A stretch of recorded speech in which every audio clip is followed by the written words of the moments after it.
Welcome welcome welcome to all of you. आज हम सब लोग यूनिट एंड डायमेंशन लेसन पर बेस्ड न्यूमेरिकल्स प्रॉब्लम्स को सॉल्व करने चल रहे हैं। ठीक है, न्यूमेरिकल्स प्रॉब्लम्स जितने ज़्यादा आप सॉल्व करेंगे, आप जान लीजिए कि आपका थ्योरेटिकल कॉन्सेप्ट उतने ही ज़्यादा स्ट्रांग होगा। तो इसी व्यू को रखते हुए आज का क्लास हम लोग न्यूमेरिकल्स पर लेकर अटेम्प्ट करने के लिए चल रहे हैं। ये रहा न्यूमेरिकल नंबर 1। आप सब लोग पढ़ रहे हैं, लिख भी लीजिए। Right the dimensional formula of acceleration, force, pressure, density, energy. ये 5 क्वांटिटीज हैं यहाँ पर। तो इन पांचों का डायमेंशनल फॉर्मूला लिखने को कहा जा रहा है। ठीक है, ये रहा क्वेश्चन का पार्ट 1 यानी पार्ट ए। इस क्वेश्चन का दूसरा पार्ट है second part B. Check dimensionally whether the mathematical relation this one equal to this one is correct। तो हमें इस बात में कोई शक है, तभी तो कहा जा रहा है कि ये इक्वेशन करेक्ट है। यस, ऐसा लगता है कि इसमें कुछ एरर है ना। एरर हो या एरर नहीं हो, लेकिन हमें ये चेक कर लेना है। अब हमें चेक करने के लिए ये कहा जा रहा है। ठीक है, तो क्वेश्चन आपने समझ लिया। ठीक है, अब क्वेश्चन समझ लिया तो how to answer to the question. अब ये हमें देखना है कैसे हम इस क्वेश्चन का आंसर कर सकते हैं। तो नाउ लेट्स स्टार्ट।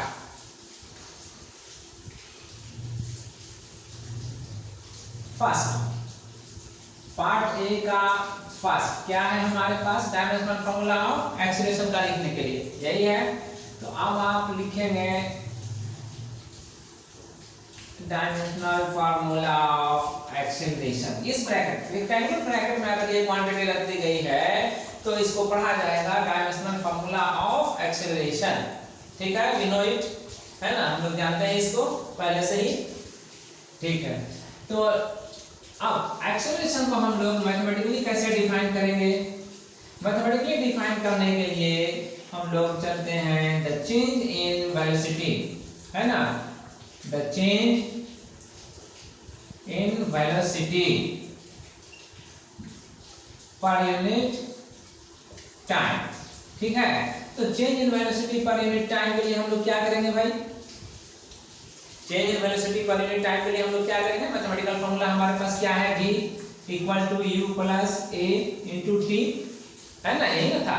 यस, तो इससे हम ये निकाल देंगे कि v minus u equal to a t और तब a equal to v minus u by t। ये हमारे लिए मैथमेटिकल फॉर्मूला हुआ।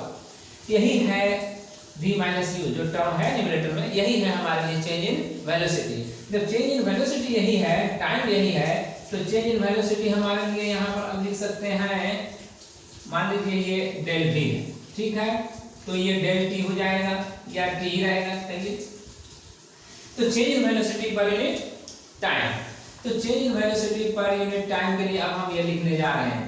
चेंज इन वेलोसिटी हो या वेलोसिटी हो, डायमेंशनली दोनों सेम है, इसलिए हम अब इसके लिए लिखेंगे डायमेंशनल फॉर्मूला जो v के लिए हम लोग लिखा करते थे ड्यूरिंग एक्सप्लेनेशन ऑफ डायमेंशन। मैंने बताया था कि v का डायमेंशनल फॉर्मूला LT-1 होता है ना। तो LT-1 हम इसके लिए लिख देंगे, और ये t जो डायमेंशनल फॉर्मूला बेस यूनिट रखता है t, यहाँ पर लिखा जाएगा t। ठीक है, अब ये न्यूमरेटर से डिनोमिनेटर में आएगा, बनाएंगे तो LT- ये -1 यहाँ पहले से है, और ये 1 जब न्यूमरेटर बनेगा ये t, तो इसका पावर जो 1 है वो भी -1 में बदल जाएगा, है ना। तो -1 और एक और -1 आएगा तो -2 हो जाएगा। ठीक है, यस, तो ये लिखे LT-2। अब इस डायमेंशनल फॉर्मूला में मास जो बेस यूनिट है हमारे पास है यहाँ पर अवेलेबल नहीं, मास अवेलेबल नहीं है, मास एब्सेंट है। तो मास एब्सेंट है, इसलिए आप इसको लिख सकते हैं m0, m पे पावर आप 0 दे दीजिए। जो भी क्वांटिटी बेस यूनिट में जो भी मौजूद नहीं हो, जो भी एब्सेंट हो, उसके लिए हम पावर 0 देकर एक्सप्रेस कर सकते हैं। ये मैंने उस दिन भी कहा था जिसमें हमने डायमेंशन को एक्सप्लेन किया था। तो ठीक है, तो m0 LT-2। अब ये होगा डायमेंशनल फॉर्मूला ऑफ एक्सेलरेशन। ठीक है, चलिए, तो आपने इसको बना लिया। Point number 2, force. Dimensional formula of force. Force के लिए मैथमेटिकल फॉर्मूला क्या होता है? Do you know? Yes, mass times acceleration. ठीक है, मास टाइम्स एक्सेलरेशन या फिर change in momentum per unit time. तो mass times acceleration M A भी लिख सकते हैं। ठीक है, एम ए लिख लिया। ओके, अब उसके बाद एम के लिए हम बेस यूनिट एम को यूज करते हैं और एक्सेलरेशन ए का डायमेंशनल फॉर्मूला भी हम लोगों ने लिख कर देखा, क्या था? L T minus 2। तो एल टी माइनस 2 ये हो गया फोर्स का डायमेंशनल फॉर्मूला। ठीक है, तो पॉइंट नंबर 3, पॉइंट नंबर 3 में प्रेशर है। Dimensional formula of pressure. अब प्रेशर का फॉर्मूला क्या होना चाहिए? देखिए, डायमेंशनल फॉर्मूला लिखने से पहले you must know the mathematical formula. जब तक आप मैथमेटिकल फॉर्मूला नहीं जानेंगे किसी ड्राइव क्वांटिटी का, तब तक उसका डायमेंशनल फॉर्मूला भी आप नहीं लिख सकते। ठीक है, तो प्रेशर के लिए आप जानते हैं force applied on a surface per unit area. तो इसके लिए हम लोग यहां लिख सकते हैं F G, yes, force applied per unit area, ये हुआ। यानी कि एफ है ना, तो एफ जो फोर्स है, फोर्स के लिए हम लोगों ने क्या लिखा dimensional formula? M L T minus 2। और एरिया के लिए हम लोग क्या जानते हैं? एरिया के लिए हम लोग जानते हैं L2। ठीक है, L2, यस। अब फाइनली क्या होगा?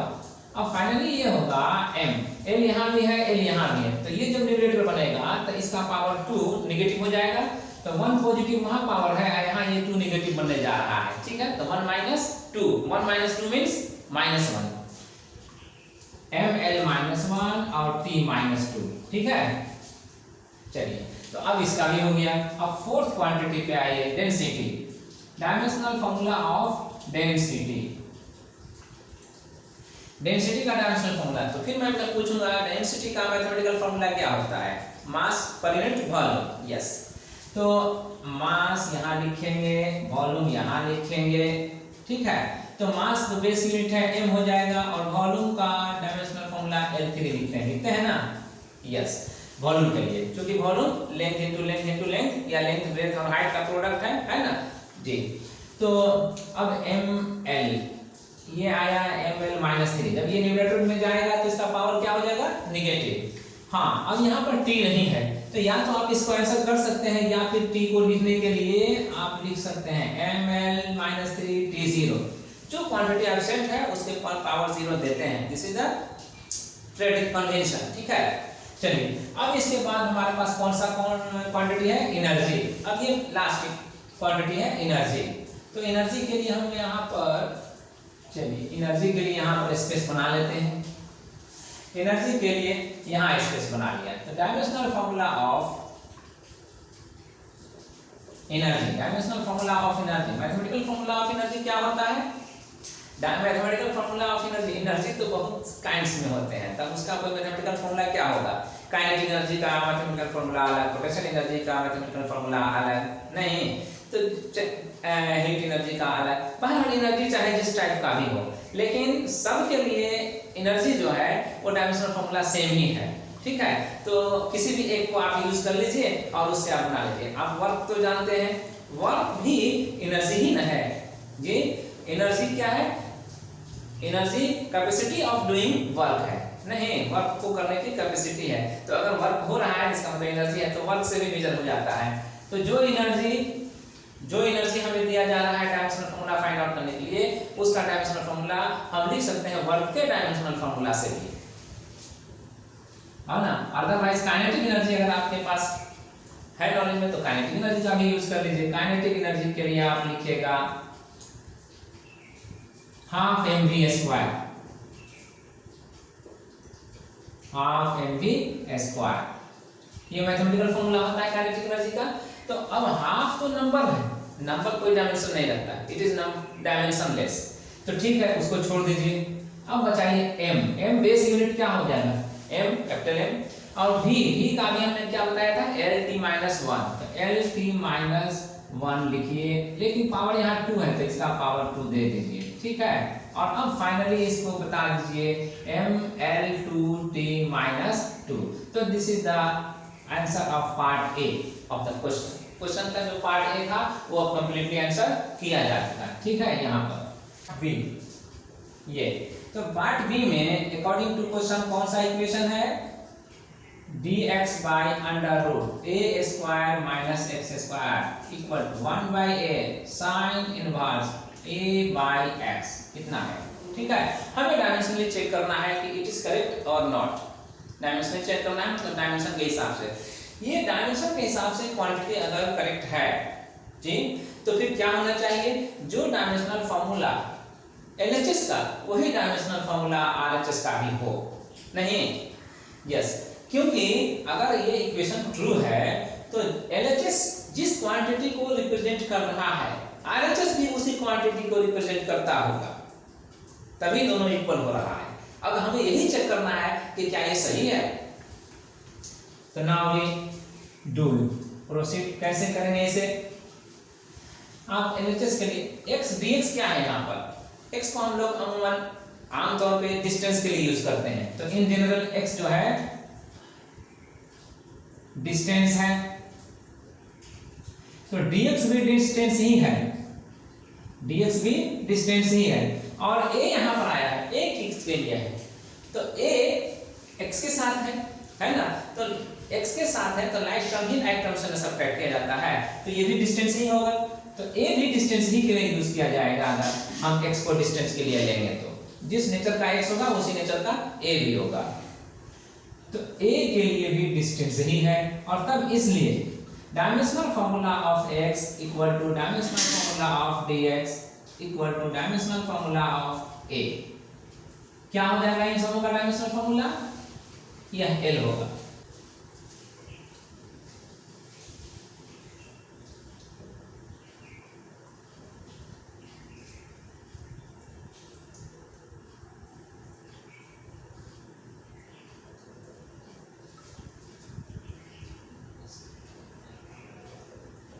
ये भी L है ना, इसके लिए L2, इसके लिए भी L2, ठीक है, तो फाइनली L2, ठीक है ना। ये जनरल मैथमेटिक्स नहीं है, डायमेंशन के हिसाब से हम सोच रहे हैं, इसलिए जिस क्वांटिटी का ये डायमेंशन है उसी क्वांटिटी का ये भी डायमेंशन है, तो सेम डिफरेंस अगर निकालेंगे, सेम क्वांटिटी का डिफरेंस, तो वो भी वही क्वांटिटी आएगा, और तब इसलिए देयरफॉर अगर इसका स्क्वायर रूट लिया जाए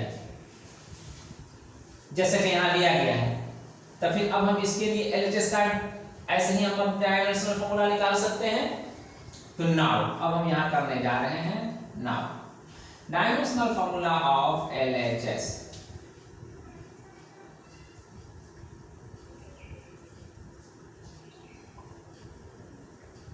इक्वल टू dx के लिए हमने क्या लिया था, L, अब अंडर रूट है, इसके लिए a square minus x square के लिए क्या लिया, L स्क्वायर, L2 है ना, L2 ले लेंगे।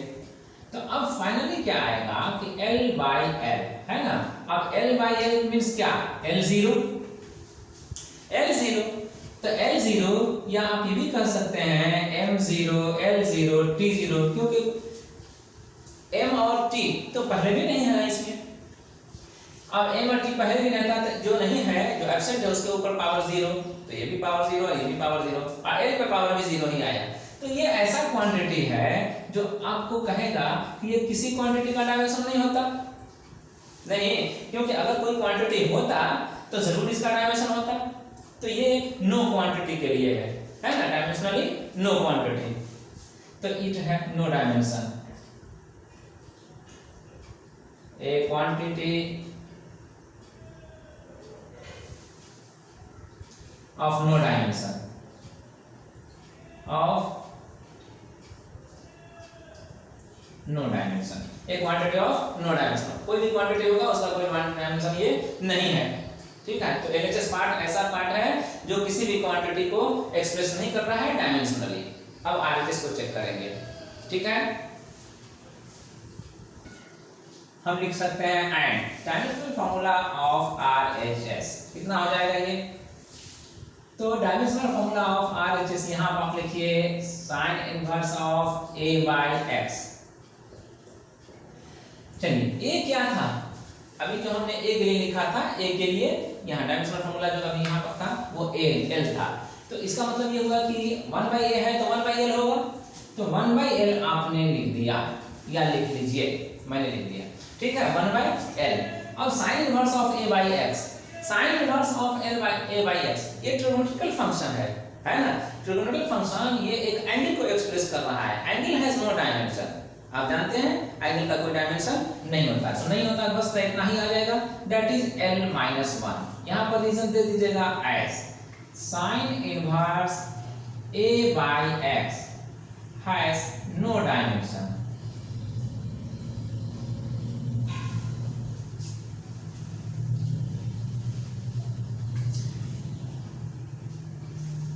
अब आपने क्या देखा, LHS पार्ट का जो डायमेंशनल फार्मूला आया था वो L0 था, यानी कि M0 L0 T0 माने ऐसा क्वांटिटी जिसका कोई डायमेंशन ही नहीं हो।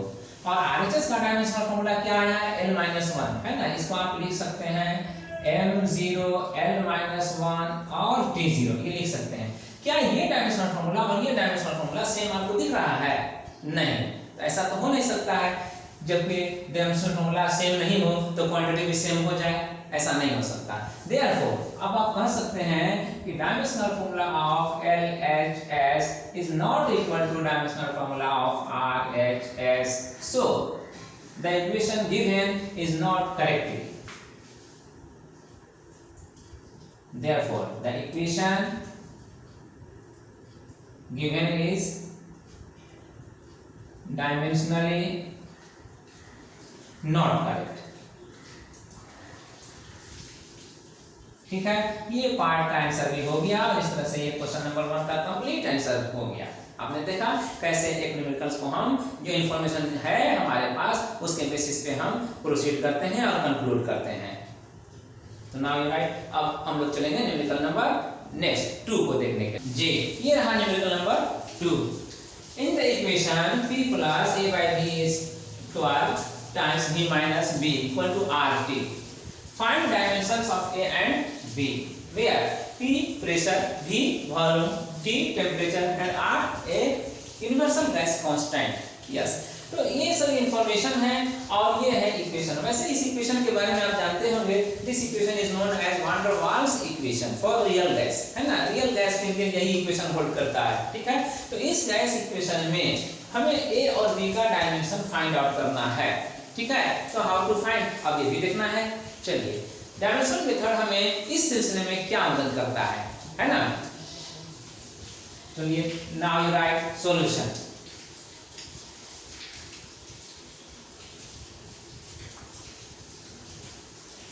as p plus a by b square times b minus b equal to r t। जी, अकॉर्डिंग टू क्वेश्चन दिया हुआ है ये। तो सो अब देखिए, हमें a का वैल्यू फाइंड आउट करना है डायमेंशन में। तो a जो है किसके साथ अटैच है, a by b square attach है प्रेशर के साथ, ठीक है। तो अब हम कह सकते हैं कि अगर प्रेशर के साथ ये अटैच है तो ये भी जरूर ही प्रेशर होगा। यस, यही तो है principle of homogeneity. Only like quantities can be added, subtracted और इक्वेटेड। नहीं जी, तो अगर इसके साथ ये ऐड किया जा रहा है, इसका मतलब ये हो गया कि ये भी वही नेचर है, वही क्वांटिटी है जो ये है, और ये है प्रेशर। तो सिर्फ सो डायमेंशनल फार्मूला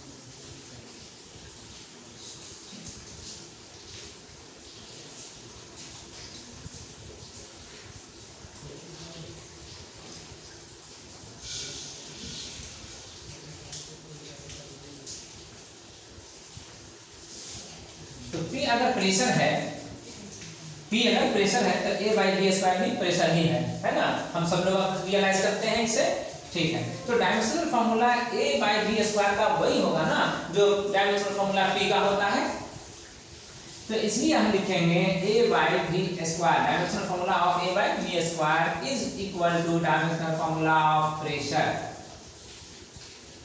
V। तो अब बताइए A का हमें डायमेंशन मालूम है? नहीं, ये मालूम करना है। V वॉल्यूम है ना, तो V वॉल्यूम है एज पर इंफॉर्मेशन, तो V वॉल्यूम है तो वॉल्यूम का तो डायमेंशन फॉर्मूला हमें मालूम है, यस L3 होता है, ठीक।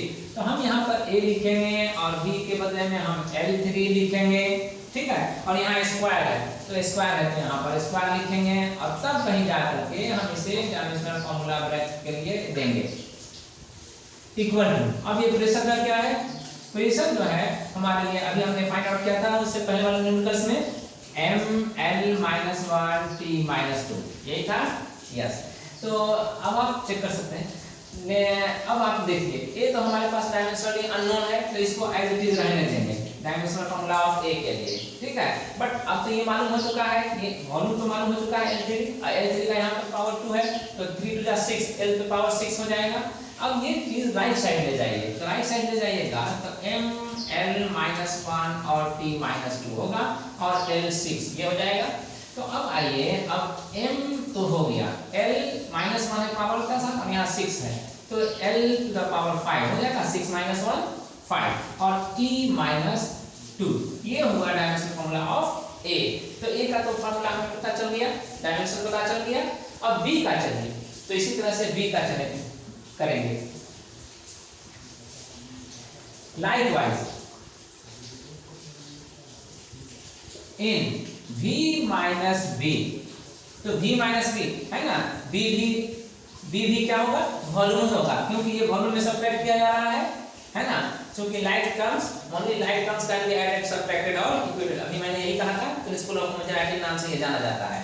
तो इन V minus B, B is also volume as V is volume, ठीक है, ये वॉल्यूम है। तो अब आप डायमेंशन के लिए आप कह सकते हैं therefore dimension of B equal to dimension of V और वॉल्यूम का डायमेंशन फॉर्मूला क्या होता है? L3। तो अब B का डायमेंशन आपको मालूम हो गया, A का डायमेंशन फॉर्मूला आपको मालूम हो गया है ना, A का डायमेंशन आपको मालूम हो गया, B का डायमेंशन मालूम हो गया, तो आंसर आपका हो गया क्लियर। तो एक पार्ट का आंसर यहाँ हो गया और एक पार्ट का आंसर यहाँ होगा। इसी के साथ ये न्यूमेरिकल नंबर 2 का क्वेश्चन भी फिनिश्ड, ठीक है।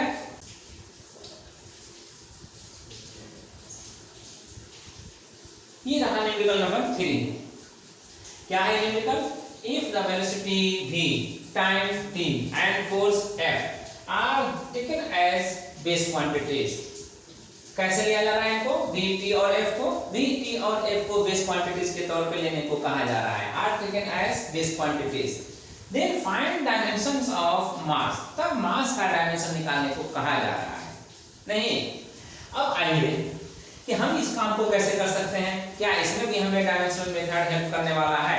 यस ऑफ कोर्स, इसमें भी हमें डायमेंशनल मेथड हेल्प करता है। किस तरह करता है? लेट्स सी, हम देखें।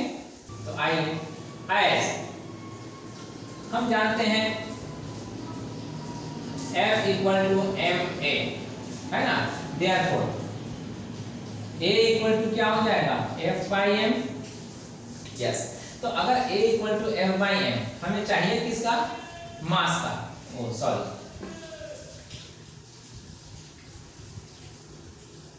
m equal to F by A, yes, तो m equal to F by A हो गया। तो अब डायमेंशनली हमें लिखना है therefore dimensional formula of m equal two dimensional formula of F by A, ये ठीक है। बट आप जानते हैं A तो हमारे पास बेस क्वांटिटी है नहीं, है ना, बेस क्वांटिटी कौन कौन है? V है, T है, F है, तो इसी के सेंस में हमको लिखना पड़ेगा। तो हमें A को रिप्लेस करना पड़ेगा। अब A को हम रिप्लेस कैसे करेंगे? तो उसके लिए हमें आपको याद दिलाना चाहिए। कैसे?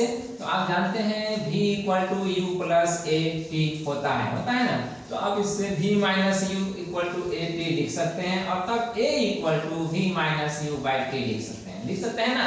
Yes, v initial, v final velocity है और u इनिशियल वेलोसिटी है और t क्या है, टाइम है। तो वेलोसिटी तो आपको दिया हुआ है बेस क्वांटिटी, है ना, वेलोसिटी बेस क्वांटिटी v दिया हुआ है और t भी आपको बेस क्वांटिटी t दिया हुआ है, तब फिर एक्सेलरेशन का निकल जाएगा। यस, तो अब एक्सेलरेशन का निकालने के लिए क्या लिख दीजिएगा यहाँ पर, डायमेंशनल फॉर्मूला ऑफ एक्सेलरेशन जो होगा वो v minus you by T से ही डिसाइड होगा। और ये कैसे होगा, v के लिए velocity v minus you, v minus you क्या है, चेंज इन वेलोसिटी। तो चेंज इन वेलोसिटी हो या वेलोसिटी हो, है तो वेलोसिटी ही, इसलिए इसका डायमेंशन v लिखा जाएगा, v, और इसके लिए क्या लिखा जाएगा, t के लिए ये t, ठीक है। तो ये t लिखने के बाद अब क्या आएगा, v t माइनस 1। यस, तो अब यहाँ पर f तो आपको f ही दिया हुआ है बेस क्वांटिटी, f लेना ही है तो f को छोड़ दीजिए और a के बदले में आप ये इतना लिख लीजिए v t माइनस 1, ठीक है। अब क्या कीजिएगा, तो अब इसको न्यूमरेटर ले आइए, तो f यहाँ पर रह जाएगा, v ऊपर जाएगा न्यूमरेटर बन करके, तो इसका पावर जो भी 1 पॉजिटिव है नेगेटिव हो जाएगा और ये जो t का पावर नेगेटिव है पॉजिटिव हो जाएगा, तो f t v माइनस 1 ये हो गया। तो इस तरह से डायमेंशन ऑफ m हमें मालूम हो गया, है ना। तो अब आप कह सकते हैं कि सो डायमेंशन ऑफ m कितना हो गया,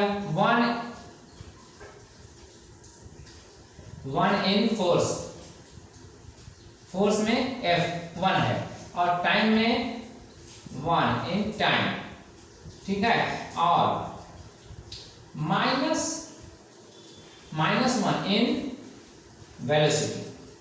तो बेस क्वांटिटी जो दिया है उसमें ये डायमेंशन है m के, ठीक है। इस तरह से इसका आंसर हो गया, ठीक है। ऐसे आंसर करने के लिए आप एक और मेथड जान लीजिए, है ना। इस तरह के क्वेश्चंस का आंसर एक और तरीके से भी दिया जा सकता है, किया जा सकता है। चलिए, तो मैं इसे इरेज कर दूं, यस।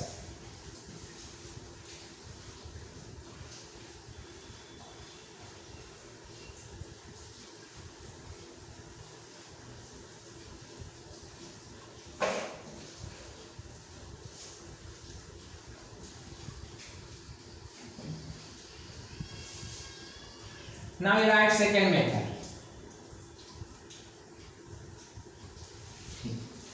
अब मैं आपको याद दिलाऊंगा सेकंड मेथड में क्या करने वाला हूं मैं, उसके बारे में वो जान करके आपको इसमें हेल्प मिलेगा। सेकंड मेथड में हम जो करने वाले हैं उसके लिए हम आपको दोहराएंगे या दिलाएंगे कि जब हम किसी डिफाइंड क्वांटिटी का डायमेंशनल फॉर्मूला लिखना चाहते थे तो फिर हमें ये जानना पड़ता था कि उसमें बेस क्वांटिटीज कौन कौन से इन्वॉल्व हैं और जो जो बेस क्वांटिटीज हुआ करते थे उस पर सम पावर दे करके हम उसको एक्सप्रेस करते थे, ठीक है। तो यहाँ भी हम वही करेंगे, हमें बेस क्वांटिटी v है, t है, f है, ये बेस क्वांटिटी मिला हुआ है, हमें इसी के टर्म में हमें देना है जवाब, ठीक है। तो v पर कुछ पावर ले लेंगे, t पे कुछ पावर ले लेंगे, f पे भी कुछ पावर ले लेंगे। जब पावर ले लेंगे तब वो सब मिलकर के किसको बना देगा, मास को बना देगा। तब मास का हम डायमेंशन जान सकेंगे, है ना, कि उसका डायमेंशन क्या होता है। 9 as m is related, mass m is related according to question, कैसे, in v t and f, इसी में ना, यस। सो अब मास को आप कह सकते हैं कि v पे पावर समथिंग, t पे पावर समथिंग और f पे पावर समथिंग, है ना। ये समथिंग मैंने क्या शो किया है यहाँ, v के लिए x, t के लिए y, f के लिए z, है ना। तो ये पावर के साथ ये मास आ रहा है, डिराइव किया जा सकता है। तो नाउ यहाँ पर हम m के लिए कोई ये प्रोपोर्शनल का साइन हटा करके कोई कांस्टेंट दे सकते हैं और तब लिख सकते हैं v to the power x, t to the power y और f to the power z, ठीक है। हियर x, y और z are the dimensions of v, t and f जी टू बी फाउंड, इसको पता करना है, पता है नहीं हमें x, y, z का वैल्यू, है ना, पता करना है हमें। तो आइए अब इसको पता करने में हमें कौन हेल्प करने वाला है, मैंने पहले लिखा था डायमेंशनल मेथड। नाउ अब लिखिएगा डायमेंशनल फॉर्मूला ऑफ LHS क्या होने वाला है, ये तो मास है ना LHS में, ठीक है। तो LHS में मास है तो m है, तो इसका मास का क्या होगा m, बेस यूनिट m होता है मास का, याद है, ठीक है। तो अब m कहिए या फिर कहिए m L0 और T0, क्योंकि L और T इसमें मौजूद नहीं है, ठीक है। अब यहाँ पर इरेज है, चलिए तो इरेज करता हूं मैं।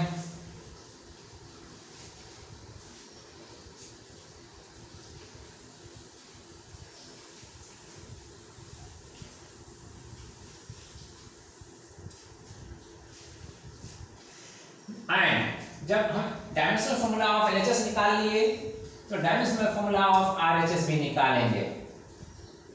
और डायमेंशनल फॉर्मूला ऑफ RHS में क्या था, अभी बताया मैंने, उसमें लिखा ना आपने, याद करिए, v to the power x, t to the power y और f to the power z, यही था जी,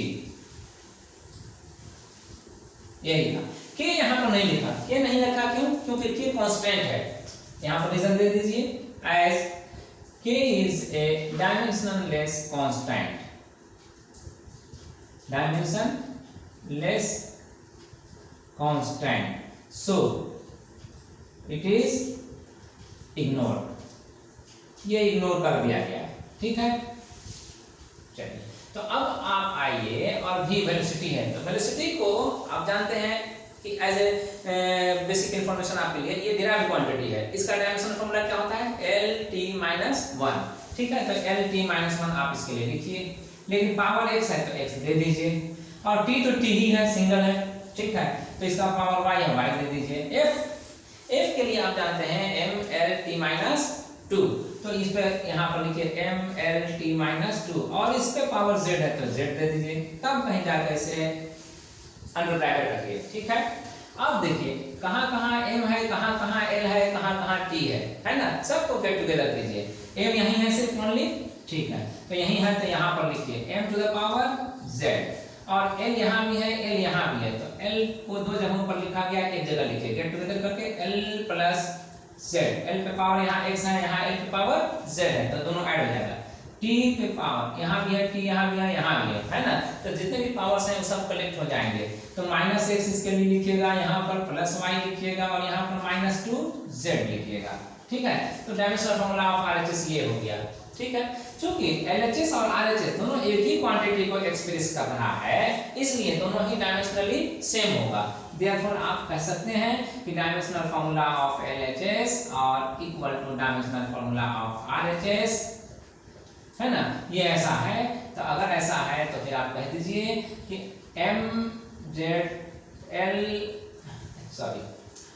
LHS का डायमेंशनल फॉर्मूला क्या था, m0, L0 और t, ये ना था, नहीं, क्या बता रहे हैं,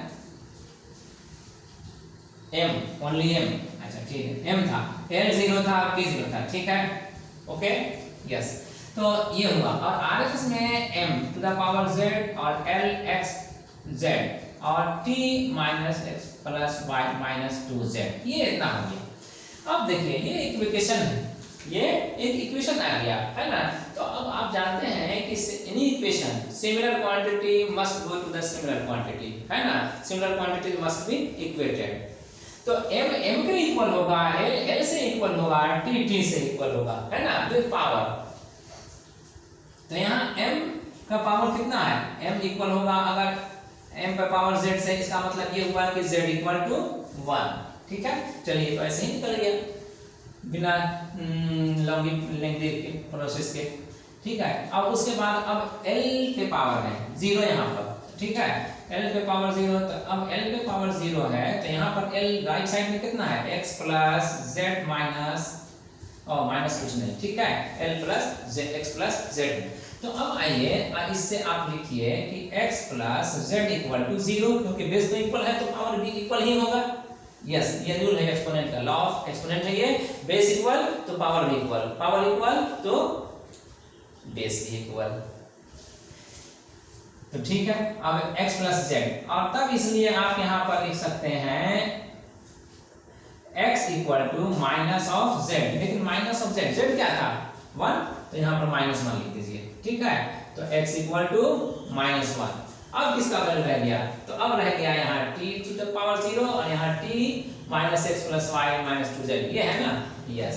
तो अब आप यहाँ इक्वल करें, पहले मैं आप बताएं कि ये नोट कर लिए, यस नोट कर लिए, तो मैं इसे इरेज कर सकता हूँ, ठीक।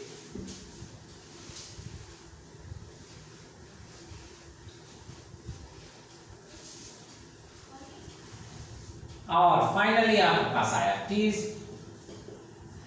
और t power minus x plus y minus 2z, है ना। ये आपको दे रहा है बेस सेम होने पर पावर भी सेम होना, यानी minus x plus y minus 2z equal to 0।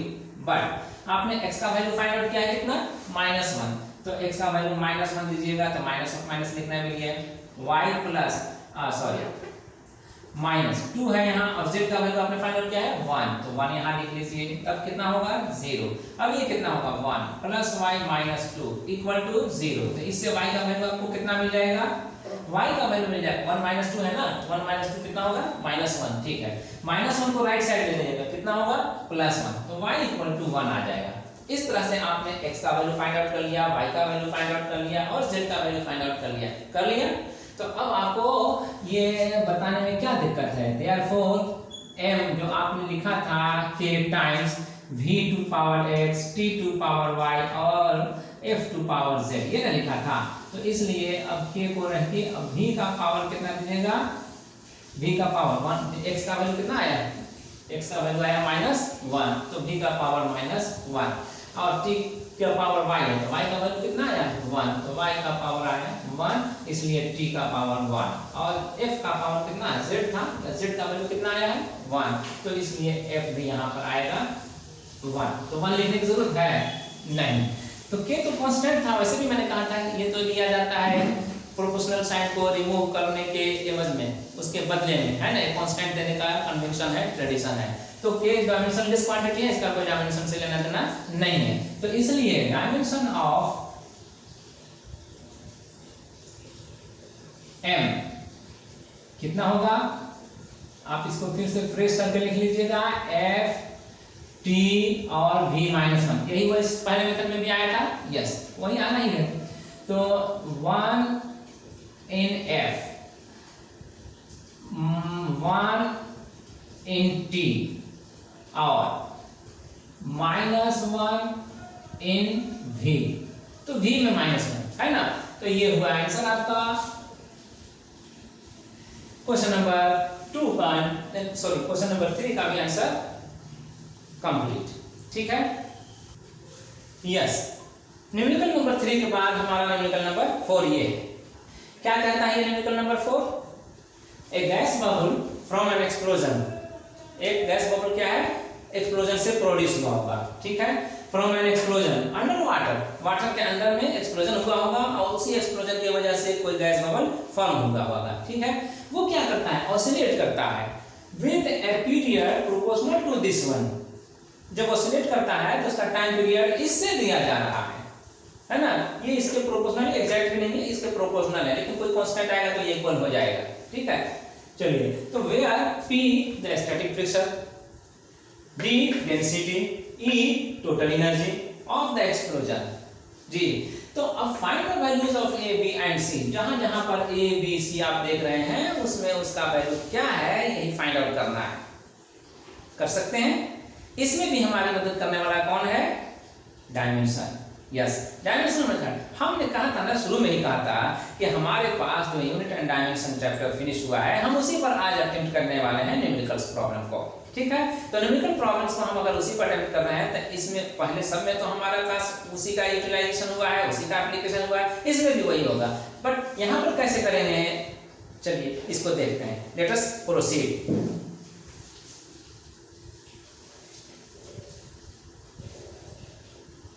Question ये कहता है कि जो टाइम पीरियड है बबल का वो इसके प्रोपोर्शनल है, तो हम टाइम पीरियड को लिख सकते हैं इस तरह से,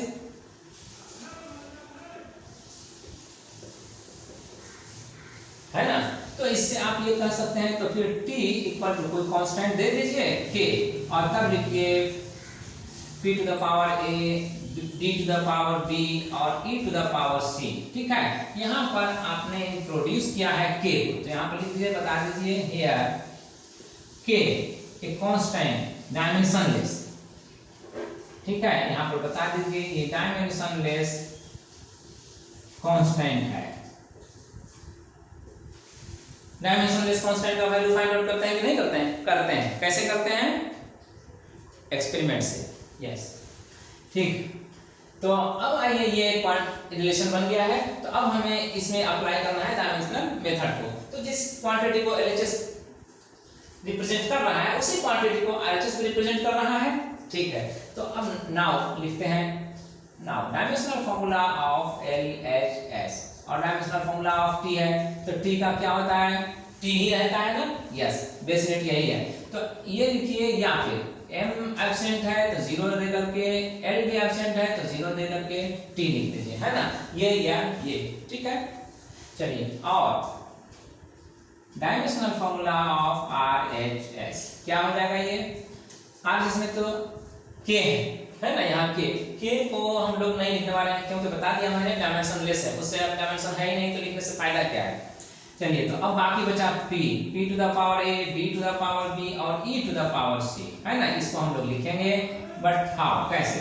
प्रेशर का हम लोग डायमेंशनल फार्मूला जानते हैं, इससे पहले वाला जो न्यूमेरिकल्स था उसमें हमने 1 या 2 में था ना, हाँ प्रेशर का 1 में था, उसका डायमेंशनल फार्मूला हमने लिखा था, क्या लिखा था? ml -1 t -2। तो इस पर पावर A है तो पावर A यहाँ दे दीजिए, और डेंसिटी है D डेंसिटी है तो D डेंसिटी है, तो इसका डायमेंशनल फार्मूला क्या था? ml -3, यही था ना। अब इसका पावर B है तो यहाँ पर B दे दीजिए। अच्छा, और E का क्या था? E तो एनर्जी था ना। यस, एनर्जी का भी हम लोग निकाल चुके थे, तो एनर्जी का हम लोग निकाले थे, तो एनर्जी में क्या था? ml2 t -2। यस, तो ml2 t -2। अब इसका पावर यहाँ पर C है तो C यहाँ पर दे दीजिए, है ना? इस तरह से आपने डायमेंशन के साथ इन तीनों को आपने एक्सप्रेस कर दिया। अब देखिए, गेट टुगेदर कीजिए जो सिमिलर क्वांटिटीज हैं, सिमिलर बेस यूनिट्स हैं, तो m है, m है, m है, तीनों जगहों पर है, l है, l है, l है, भी तीनों जगहों पर है, t है, t है, दो जगहों पर है, इन सबको इकट्ठा करना है, ठीक है। चलिए,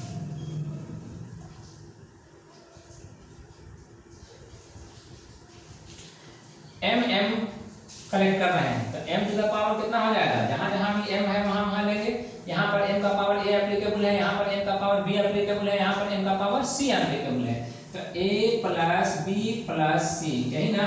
यस, और उसके बाद l का पावर -1 यहाँ है, लेकिन यहाँ पर a भी है तो -a हो जाएगा, तो l का पावर -a लिख दीजिए। यहाँ पर l का पावर -3 है लेकिन यहाँ b भी है तो -3 भी हो जाएगा। यस,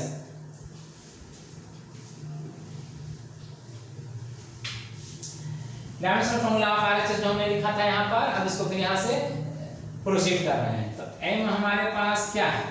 m यहाँ, m यहाँ, m यहाँ, तो m पे पावर a, ये लिख लीजिए, और a यहाँ हो गया, b यहाँ हो गया, c हो गया, a + b + c, ठीक है। और l यहाँ पर हमारे पास है, l पे पावर -a, तो -a लिख लीजिए l पे पावर, और l पे पावर -3 है और ये b है तो -3b लिख लीजिए, -3b, ठीक है। और प्लस l पे पावर 2 यहाँ है लेकिन यहाँ पावर c भी है तो 2c हो जाएगा।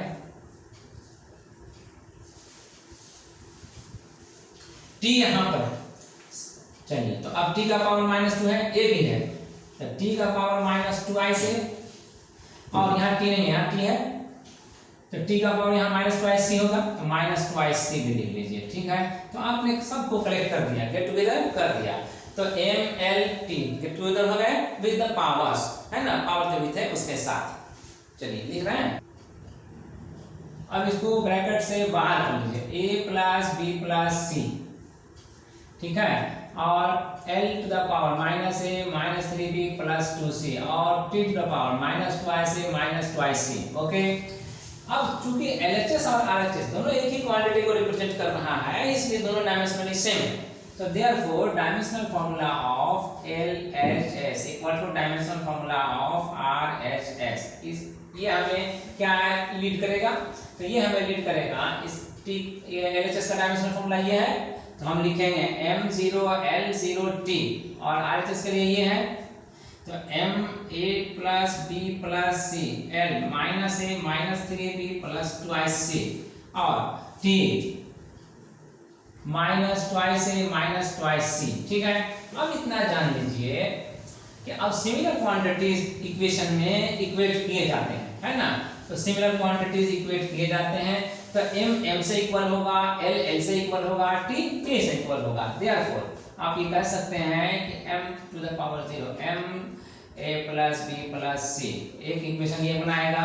फिर l को इक्वेशन करेंगे तो l 0 l minus a minus 3b plus twice c। ठीक है, और तीसरा यहाँ t है तो t इक्वल टू यहाँ t minus 2 power minus 2c इतना है। ठीक, तो अब देखिए बेस सेम होने पर पावर भी सेम होता है, this is the law of exponent. ठीक है, तो पावर सेम होता है तो a plus b plus c equal to 0। ठीक है, अब इसमें भी आइए तो ये भी पावर 0 है, ये भी पावर इतना है तो ये इक्वल होगा क्योंकि बेस इक्वल है। तो minus a minus 3b plus twice c equal to 0। और इसमें आइए, इसमें क्या है 1 है, यहाँ t का पावर 1 है, यहाँ पर क्या है माइनस 2 है माइनस 2c तो minus twice a minus twice c equal to 1। ठीक है, तो अब इसमें दो टर्म है, इसमें दोनों में तीन टर्म था, है ना। तो इसको सोल्व करने के लिए हम क्या करेंगे, हम लोग इसे सोल्व करते हैं इस तरह से। तो माइनस 2 को कॉमन ले लीजिए, अब a प्लस c बच जाएगा। ठीक है 1, तो फिर c plus a equal to minus half, ये बचेगा c इक्वल टू क्या हो जाएगा माइनस हाफ और minus a minus a। c का वैल्यू ये निकल गया a के टर्म में। तो अब a के टर्म में निकल गया तो आप यहाँ पर पुटअप कर सकते हैं c का वैल्यू, यहाँ भी पुटअप कर सकते हैं c का वैल्यू, यहीं पर आसान है, पहले कर लीजिए यहीं पर। तो a यहाँ पर रहने दीजिए और b भी रहने दीजिए। ठीक है, और c का आप लिखिए माइनस हाफ और माइनस a इक्वल टू 0, ये 0 है इसलिए। अब बताइए ये माइनस a और ये प्लस a कैंसिल हो सकता है? यस हो सकता है। तो कैंसिल होने के बाद अब यहाँ पर क्या बचेगा b और यहाँ पर क्या बचेगा माइनस हाफ, तो क्या होगा 0। तो b का वैल्यू कितना आया हाफ, b का वैल्यू हाफ आ गया। अब b का वैल्यू हाफ आया तो हम यहाँ पर पुटअप करेंगे ये वैल्यू, a का वैल्यू अभी तक मालूम नहीं है तो छोड़ दीजिए, जैसे वैसे ही रहने दीजिए माइनस 3। और b का वैल्यू आपने हाफ निकाल लिया है, तो हाफ निकाल लिया है तो यहाँ पर हाफ रख सकते हैं ऐसे इस तरह से। और 2 c का वैल्यू आपने यहाँ पर लिखा है, यस यहाँ पर लिखेंगे तो माइनस हाफ माइनस a तब जाकर के 0। ठीक है, यस।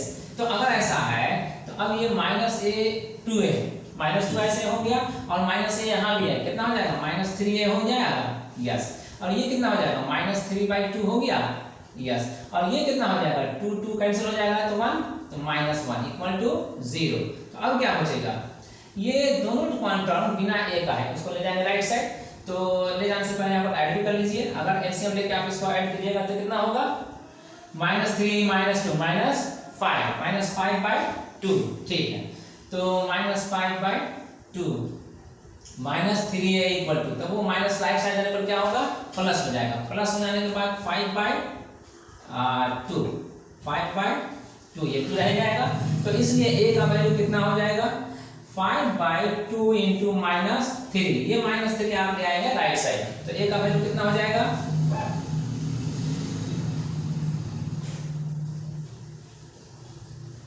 -6 5/6। a का वैल्यू हमने फाइंड आउट कर लिया -5/6। अब इस a का भी वैल्यू फाइंड आउट हो गया, b का भी वैल्यू फाइंड आउट हो गया, तो ओनली कौन बचा c।